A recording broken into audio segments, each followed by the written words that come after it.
बिस्मिल्लाहिर्रहमानिर्रहीम। अस्सलाम वालेकुम तमाम नाजरीन कुलम सितारे और हम यूट्यूब चैनल में खुश आमदीद कहता हूँ। आज की वीडियो के अंदर हम आबी तावीज़ के इस्तेमाल के बारे में पढ़ेंगे और मैं आपको बताऊँगा कि आबी तावीज़ का इस्तेमाल कैसे किया जाता है। और सबसे पहले तो मैं आपको ये बता दूं कि आबी तावीज़ उन लोगों के लिए लिखे जाते हैं जिनका मिजाज आतशी हो। ये बात आपने ध्यान में रखनी है कि जो मतलूब होगा उसका आप मिजाज निकालेंगे, ना कि आप तालिब के मिजाज से लिखेंगे। जब भी कोई तावीज़ या कोई अमल किया जाता है तो मतलूब का मिजाज निकाला जाता है और मतलूब के मिजाज के मुताबिक ही तावीज़ की जो चाल है उसी चाल को पूर किया जाता है और उसका मिजाज आबी या जो भी रखना चाहें, खाकी या बादी या आतशी, तो उसी से ही आप पूर करेंगे तो वो आपके लिए कारगर होगा। इसके अलावा अगर आप मुखालिफ, जैसे अब आबी है तो आप अगर आतशी नक्श इस्तेमाल करेंगे उसके ऊपर तो वो कारगर नहीं होंगे, उसका रिज़ल्ट आपको नहीं मिलेगा, क्योंकि ये पानी है और वो आग है। अगर आप पानी के ऊपर आग इस्तेमाल कर रहे हैं तो मेरे भाई आप फिर बेवकूफ़ी कर रहे हैं। पानी के ऊपर पानी को ही इस्तेमाल करें, तब आपको रिज़ल्ट इसका अच्छा मिलेगा। तो आबी जो तावीज़ हैं इनको सबसे पहले तो किसी भी कागज़ पर अगर आप लिख सकते हैं, कागज़ पर लिख कर पानी में घोल कर आप पिला दें तब भी ये काम करेंगे।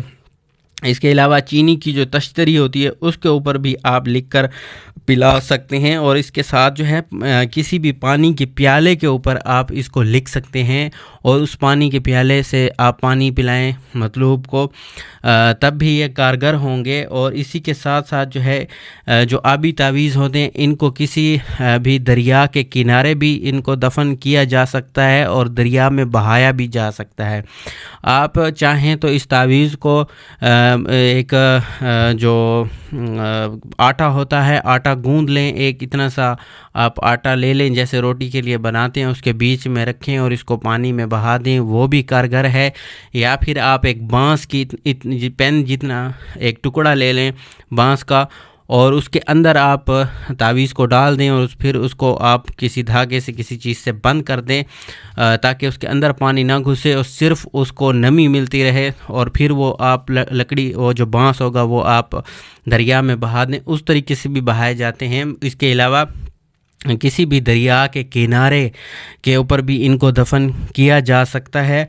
और उसके अलावा जो है आप किसी कुएं में भी आप इसको डाल सकते हैं। और कुछ तावीज़ ऐसे भी होते हैं जो मछली वगैरह के मुंह में रख कर पानी में छोड़ दिए जाते हैं, वो भी आबी ही तावीज़ कहलाते हैं। और आबी तावीज़ का यही इस्तेमाल होता है जो सही इस्तेमाल है। इसी के साथ साथ जब भी आप इसको लिखने के लिए बैठें तो ऐसी जगह इस्तेमाल करें। अगर आप मर्द हैं तो चले जाएं दरिया के किनारे, वहाँ बैठकर आप आबी तावीज़ को लिखें, उसका रिज़ल्ट अच्छा होगा। अगर आप ख़ातून हैं या घर से आपके घर के करीब कोई दरिया नहीं है तो फिर आप एक पानी का थाल ले लें, जिसे तश्तरी कहते हैं, एक पानी का टब ले लें, उसको भर के आप साथ रखें और फिर आप आबी तावीज़ लिखें तो उसका जो है रिज़ल्ट जो है वो बहुत ज़्यादा होगा। और आपको जो आम रूटीन में जो रिज़ल्ट मिलता है उसका दुगना से भी चुगना इंशाल्लाह इसका रिज़ल्ट मिलेगा। इसके अलावा जब भी आप आबी तावीज़ को लिखने के लिए बैठें तो रिजालुल गैब का ख्याल करके, अगर शुमाल की तरफ आपको रिजालुल गैब ना मिले तो शुमाल की तरफ मुँह करके आप आबी तावीज़ को लिखें तो इंशाल्लाह इसका रिज़ल्ट बहुत अच्छा होगा।